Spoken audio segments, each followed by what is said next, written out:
Tabligmu Bandung, mencerahkan, menggerakkan, menggembirakan. Hari ini kita berada di bulan Sya'ban.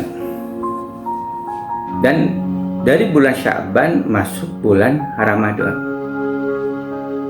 Berarti kita saat ini berpikir bagaimana memanfaatkan bulan Sya'ban, mempersiapkan diri keimanan kita untuk menghadapi bulan Ramadan. Dan bagaimana kita meningkatkan keimanan di bulan Sya'ban ini? Rasulullah memberikan contoh bahwa di bulan Sya'ban itu memperbanyak saum. Nah, apakah cukup dengan saum saja? Bulan Sya'ban itu lanjutan dari bulan Rajab. Dan di bulan Rajab itu ada suatu peristiwa yang besar, yaitu Isra Mi'raj. Dari Isra Mi'raj kita bisa memahami bahwa di balik sholat itu pasti ada satu kekuatan yang dahsyat. Dan bagaimana kita bisa mengambil kekuatan dari sholat. Sementara sholat itu terdiri dari gerakan dan bacaan.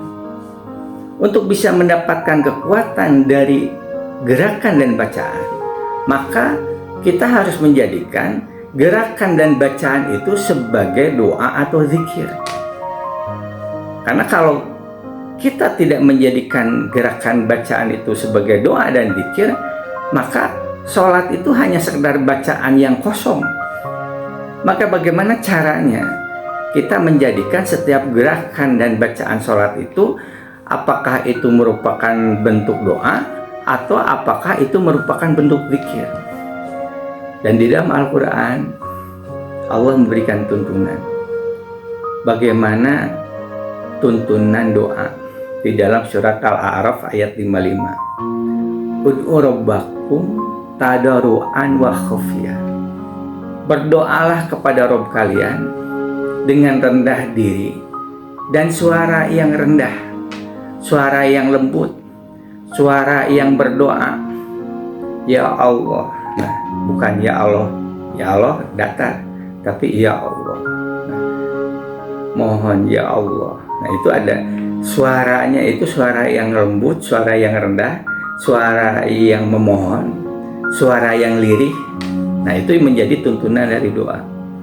Nah, lalu di lanjutan ayatnya, wad'uhu khaufan wa tama'an. Dan berdoalah dengan penuh khaufan dan penuh rasa takut dan penuh harap. Di dalam tuntunan zikir juga sama. Surat Al-A'raf ayat 205. Wadhkur rabbaka fi nafsika. Berzikirlah kepada Rabbmu dengan hatimu atau bersama hatimu. Jadi bukan hanya sekedar ucapan, tapi ucapan yang diiringi dengan hati. Tadarruan wa khifatan, dengan rendah diri dan dengan rasa takut. Jadi antara bacaan doa dan zikir itu diiringi dengan hati, diiringi dengan sepenuh perasaan. Maka ketika sholat yang merupakan bentuk gerakan dan zikir yang diiringi dengan hati, dengan sepenuh perasaan, maka disitulah kita akan mendapatkan kekuatan dari bacaan dan dari gerakan sholat. Dan kita akan merasakan dengan sholat, dengan cara sholat yang seperti itu, ternyata kita merasakan akan bertambahnya kekuatan keimanan. Keimanan kita akan bertambah dengan cara seperti itu. Dan salah satu cirinya apa? Semakin mudah meninggalkan dosa. Ketika awalnya dosa itu sulit untuk ditinggal, tapi dengan dia melakukan sholat yang seperti itu, dosa itu bisa lebih mudah untuk ditinggal. Dan itu ciri bahwa ia sudah bisa mendapatkan kekuatan dari gerakan dan bacaan sholat. Dan ciri yang lain, ia memiliki kemampuan untuk bersabar. Ya, di ayat yang lain, ya ayyuhalladzina amanu sta'inu bis-sabri was-shalah. Mohon pertolonganlah dengan sabar dan sholat. Nah, kenapa harus sabar ini dengan sholat? Karena dengan sholat itu, di samping itu adalah jalan di mana Allah akan memberikan pertolongan, juga dengan sholat itu akan semakin menambah kemampuan bersabar, sehingga kemampuannya terus bertambah, kemampuan bersabarnya terus bertambah sampai akhirnya ia akan merasakan bahwa bersabar itu tidak akan ada habis-habisnya, memiliki kesabaran yang tidak pernah putus-putusnya, kesabaran yang terus-menerus. Nah, itu akibat dari apa? Dari kemampuan dia mengalami kekuatan dari sholat. Nah, bagaimana hubungannya dengan saum tadi, yang dilakukan di bulan Sya'ban? Ketika kita dari hasil Rajab itu kita berpikir bagaimana meningkatkan sholat, bagaimana sholat khusyuk, bagaimana ia bisa mengambil kekuatan dari sholat, lalu kemudian masuk bulan Sya'ban, di mana bulan Sya'ban itu banyak melakukan saum. Apa hubungannya? Ibadah iman rahimahullah, ketika kita ingin khusyuk dalam sholat, ketika ingin meraih kekuatan dari sholat, apakah dalam gerakan atau bacaannya, apakah itu dirasakan mudah?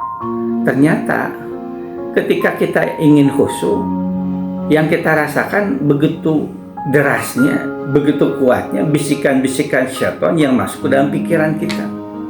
Syaitan begitu kuatnya membisikkan kita ketika kita ingin berusaha menuju khusyuk. Maka satu-satunya jalan untuk kita bisa memiliki kemampuan menghindari dari bisikan syaitan itu adalah kita kembali kepada Allah. Kita semakin mendekatkan diri kita kepada Allah. Nah, untuk mendekatkan diri kita kepada Allah dengan apa? Dengan saum. Nah, dengan saum itu adalah upaya kita lebih mendekatkan diri kepada Allah, sehingga berharap Allah memberikan kekuatan kepada kita ketika kita sholat. Allah menghindari bisikan-bisikan syaitan sehingga tidak masuk ke dalam hati kita. Kita memohon, ya Allah, a'udzubillahi minasyaitonirrajim. Aku berlindung pada Allah dari godaan bisikan syaitan yang terkutuk. Nah, sehingga upaya memperbanyak saum di bulan Sya'ban itu tidak lain, ia semakin mendekatkan diri kepada Allah, perasaan dekat kepada Allah, terutama dalam sholatnya, sehingga ia memiliki kemampuan untuk terhindar dari berbagai bisikan-bisikan syaitan, dan dia akan mampu meraih kekuatan dari gerakan dan bacaan sholat itu. Dan itulah dia akan merasakan selama bulan Sya'ban itu keimanannya itu terus bertambah, dan ini menjadi modal ketika masuk bulan Ramadan. Jadi memasuki bulan Ramadan tidak dari titik nol.